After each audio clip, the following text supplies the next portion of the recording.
જય સ્વામિનારાયણ બાળ મિત્રો, લાસ્ટ વિડીયોમાં સ્વાધ્યાય 14.2 પૂર્ણ કર્યું. હવે જોઈએ સ્વાધ્યાય 14.3 માટેની થિયરી. તો જો બાળ મિત્રો, વર્ગીકૃત માહિતીનો મધ્યસ્થ, તો એના માટે ચર્ચા છે. પહેલાં તો અવર્ગીકૃત માહિતીનો મધ્યસ્થ. તો જોઈએ એમાં શું આપેલું છે બાળ મિત્રો. આપણે વર્ગીકૃત માટે જ બહુલક અને મધ્યક માટે ચર્ચા કરી. અવર્ગીકૃત માહિતી ધોરણ 9માં શીખી ગયા હતા. તો અહીંયા પણ એ જ વસ્તુ, અવર્ગીકૃત માહિતીનો મધ્યસ્થ. માહિતીમાં અવલોકનને ચડતા અથવા ઉતરતા ક્રમમાં ગોઠવતા જે અવલોકનનો મધ્યમાં આવે તે અવલોકનને મધ્યસ્થ કહે છે. માહિતી આપણે ચડતા અથવા તો શું કરવાની, ઉતરતા ક્રમમાં ગોઠવવાની ને પછી એનો શું મેળવવાનો, મધ્યસ્થ.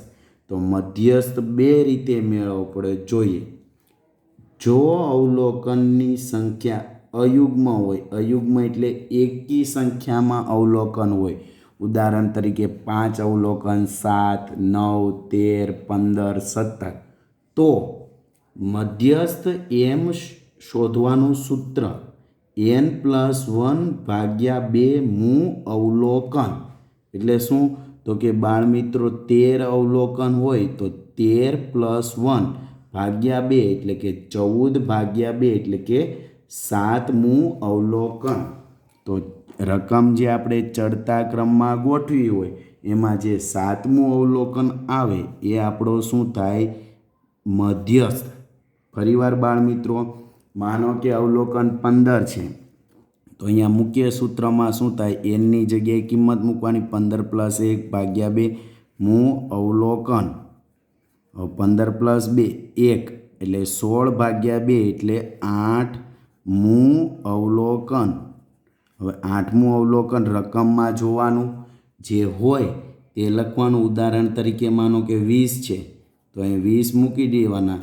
8મું અવલોકન કેટલા છે, 20, તો મધ્યસ્થ કેટલો મળી ગયો, 20. તો આ થયું બાળ મિત્રો અયુગ્મ સંખ્યા હોય ત્યારે મધ્યસ્થ મેળવવાનું સૂત્ર. પણ માહિતી કેવી હોવી જોઈએ, અવર્ગીકૃત. હવે માહિતી કેવી છે, અવર્ગીકૃત, પણ એમાં અવલોકન કેવા છે, યુગ્મ. યુગ્મ એટલે કે બેકી સંખ્યા. અહીંયા માનો કે 15 હતા એની જગ્યાએ હવે માનો 14 અવલોકન હોય તો બાળ મિત્રો મધ્યસ્થ શોધવાનું સૂત્ર m=n/2 મું અવલોકન પ્લસ n/2 + 1 મું અવલોકન. ઉદાહરણ તરીકે માનો કે 14 અવલોકન છે તો 14/2 એટલે શું થઈ જશે, 7 મું અવલોકન વત્તા 14/2 એટલે 7 વત્તા 1 એટલે 8 મું અવલોકન. હવે 7મું અને 8મું અવલોકન રકમમાંથી અહીંયા લખવાનું, બંનેનો શું કરવાનો, સરવાળો કરવાનો અને ભાગ્યા કેટલા કરવાના, 2. તો તમને શું મળશે, મધ્યસ્થ. એટલે બેકી સંખ્યા યુગ્મ સંખ્યા માટે m=n/2 મું અવલોકન પ્લસ n/2 + 1 મું અવલોકન ભાગ્યા 2. ખાસ બાળ મિત્રો ઘણા બધા સૂત્રમાં 2 લખવાનું ભૂલી જાય છે વિદ્યાર્થી મિત્રો. એટલે સૂત્ર વ્યવસ્થિત યાદ રાખજો યુગ્મ સંખ્યા માટે, અને અયુગ્મ માટે તો n+1/2 મું અવલોકન, અને અહીંયા શું છે, n/2 + 1 મું અવલોકન. તો આ ખાસ અને ખાસ યાદ રાખવું બાળ મિત્રો. આગળ જોઈએ, અવર્ગીકૃત માહિતીમાં સંચય આવૃત્તિ. સંચય આવૃત્તિ કોને કહેવાશે, અવર્ગીકૃત માહિતીમાં કોઈ આપેલ અવલોકનની આવૃત્તિ તથા તે અવલોકનથી નાના બધા જ અવલોકનની આવૃત્તિના સરવાળાને આપેલ અવલોકનની થી ઓછા પ્રકારની સંચય આવૃત્તિ છે. તે જ રીતે આપેલ અવલોકનની આવૃત્તિ તથા તે અવલોકનથી મોટા બધા જ અવલોકનની આવૃત્તિના સરવાળાને થી વધુ પ્રકારની સંચય આવૃત્તિ કહેવાય. સંચય આવૃત્તિને આપણે CF વડે દર્શાવીશું.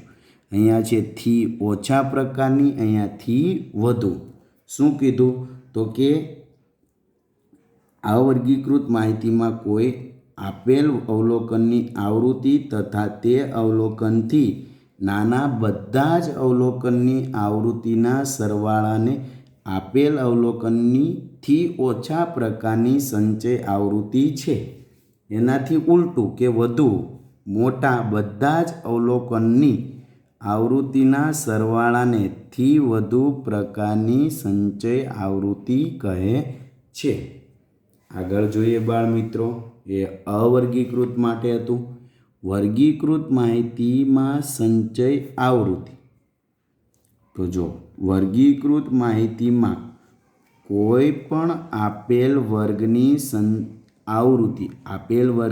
આવૃત્તિ તથા તે વર્ગની આગળના તમામ વર્ગોની આવૃત્તિના સરવાળાને આપેલ વર્ગની ઉર્ધ્વ સીમાથી ઓછા પ્રકારની સંચય આવૃત્તિ કહે છે.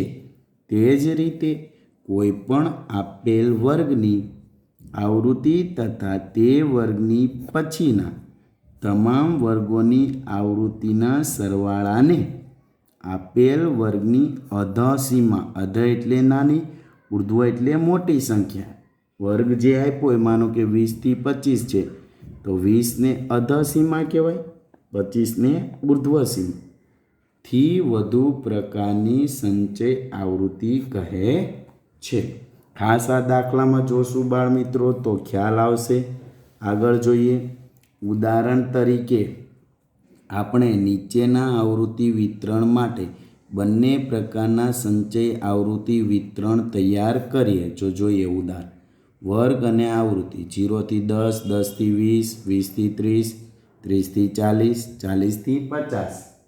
તો જો અહીંયા 8, 15, 18, 6 અને 40 થી 50માં 3. તો જો થી ઓછા પ્રકારની સંચય આવૃત્તિ વિતરણ, થી વધુ પ્રકારની સંચય આવૃત્તિ વિતરણ. તો જો અવલોકન અને સંચય આવૃત્તિ CF. આ CF અવલોકન સંચય આવૃત્તિ CF. પહેલાં આપણે જોઈએ થી ઓછા પ્રકાર. તો જો અહીંયા શું છે? 10 થી ઓછા. 10 થી ઓછા એટલે કેટલા છે? 8. જો 0 થી 10માં 8 છે એટલે 10 થી ઓછી સંચય આવૃત્તિ 8. 20 થી ઓછા. 20 થી ઓછા કેવું હોય તો 8 અને 15નો સરવાળો થઈ જાય, કેટલા આવે? 23. ખાસ ધ્યાન આપજો બાળ મિત્રો. 30 થી ઓછા કેવું હોય તો આ 3 એ 3નો સરવાળો એટલે કેટલો આવશે? 41. 40 થી ઓછા એટલે આ ત્રણેયનો સરવાળો વત્તા કેટલા આવશે? 6 એટલે 47. 50 થી ઓછા, લાસ્ટ 50 થી ઓછા એટલે 47માં 3 ઉમેરે એટલે કેટલા થઈ જાય? 50. એટલે અહીંયા આવૃત્તિનો સરવાળો પણ થઈ જશે અને આથી ઓછા પ્રકારની સંચય આવૃત્તિ વિતરણ આપણે તૈયાર કર્યું. ખાસ યાદ રાખજો બાળ મિત્રો. હવે થી વધુ પ્રકાર. તો જો 0 અથવા 0 થી વધુ. અહીંયા લખીએ 0 થી વધુ. તો 0 થી વધુ એટલે આ બધા જ આવે. 0 થી વધુમાં બધી જ આવૃત્તિ છે. 8, 15, 18, 6 અને 3 એટલે અહીંયા શું આવશે? 50. ત્યાર પછી 10 થી વધુ. તો 8 શું કરી દેવાની? બાદ. કારણ 10 થી વધુ કીધું એટલે એમાં 8નો સમાવેશ થાય નહીં, આ બધાનો સમાવેશ થાય એટલે કેટલું આવશે? 42. 50માંથી 8 શું કરી દેવાના? બાદ. ત્યાર પછી 20 થી વધુ કીધું હોય તો 42માંથી 15 બાદ કરીએ એટલે કેટલા વધશે? 27. કેટલા વધશે? 27. ત્યાર પછી બાળ મિત્રો 30 થી વધુ કે તો 30 થી વધુમાં 27માંથી કેટલા બાદ કરી દેવાના? 18 એટલે કેટલા આવશે? 9. અને ત્યાર પછી લાસ્ટમાં 40 થી વધુ. તો 40 થી વધુ એટલે એમાં કેટલા બાદ કરવાના? 6. તો 9માંથી 6 બાદ કરીએ એટલે છેલ્લે જો 3 છે એમ મળી જશે. ક્લિયર થશે બાળ મિત્રો? અહીંયા જો 5 જ વિભાગ થયા. અહીંયા કેટલા થશે? 1 2 3 4 ને 5. અહીંયા શું થતો જાય? સરવાળો થતો જાય. અહીંયા શું કરવી પડે? બાદબાકી. અહીંયા જો પહેલાં 8 હતા તો અહીંયા 8 છે, પછી સરવાળો થતો જાય છે. શું થાય છે? સરવાળો. અહીંયા પહેલાં કુલ સરવાળો અને પછી બાદબાકી, તો અહીંયા છેલ્લી જે આવૃત્તિ છે એ અહીંયા મળે છે. ખાસ અહીંયા ધ્યાન આપજો. થી ઓછા અને થી વધુ પ્રકારની સંચય આવૃત્તિ વિતરણમાં વ્યવસ્થિત સમજો બાળ મિત્રો. અહીંયા ઉમેરાતું જાય છે અને અહીંયા શું કરવું પડે? બાદ કરવું પડે. વધુ હોય થી વધુમાં બાદ કરવાનું થાય. થી ઓછામાં શું કરવું પડે? સરવાળો. આગળ જોઈએ બાળ મિત્રો, વર્ગીકૃત માહિતીનો મધ્યસ્થ. તો જો વર્ગીકૃત માહિતીમાં જે વર્ગની થી ઓછા પ્રકારની સંચય આવૃત્તિ n/2 કુલ અવલોકનની સંખ્યા ભાગ્યા 2 કુલ અવલોકનની સંખ્યા એટલે n/2 કરતાં મોટી અને n/2ની સૌથી નજીક હોય તે વર્ગને મધ્યસ્થ વર્ગ કહેવાય છે. દાખલામાં જોશું એટલે બાળ મિત્રો સમજ પડશે. વાક્યમાં ખાસ યાદ રાખજો, n/2 એટલે શું કરવાનું? કુલ અવલોકનની સંખ્યા ભાગ્યા 2. n/2 કરતાં મોટી અને n/2ની સૌથી નજીક એટલે n/2 કરતાં મોટી સંચય આવૃત્તિઓ પૈકીની સૌથી નાની સંચય આવૃત્તિ. એના માટેનું સૂત્ર જોઈએ બાળ મિત્રો, વર્ગીકૃત માહિતીનો મધ્યસ્થ નીચેના સૂત્રથી મળે છે. આપણે મધ્યક મેળવો x બાર દ્વારા એનું સૂત્ર હતું. 3 સૂત્રો: સીધી રીત, પદ વિચલનની અને ધારેલ મધ્યક. ત્યાર પછી બહુલક એટલે z એનું સૂત્ર જોયું. મધ્યસ્થ એટલે m બરાબર l plus n/2 minus cf છેદમાં f ગુણ્યા h. m બરાબર l plus n/2 minus cf છેદમાં f ગુણ્યા h. તો જો અહીંયા શું કહેવા માગે છે? cf એટલે સંચય આવૃત્તિ, f એટલે આવૃત્તિ, h એટલે આપણે વર્ગ લંબાઈ, જે બહુલકમાં કરતા હતા એ રીતે જ. l એટલે અધસીમા મધ્યસ્થ વર્ગની, n/2 એટલે કુલ આવૃત્તિ ભાગ્યા 2. તો જો l બરાબર મધ્યસ્થ વર્ગની અધસીમા,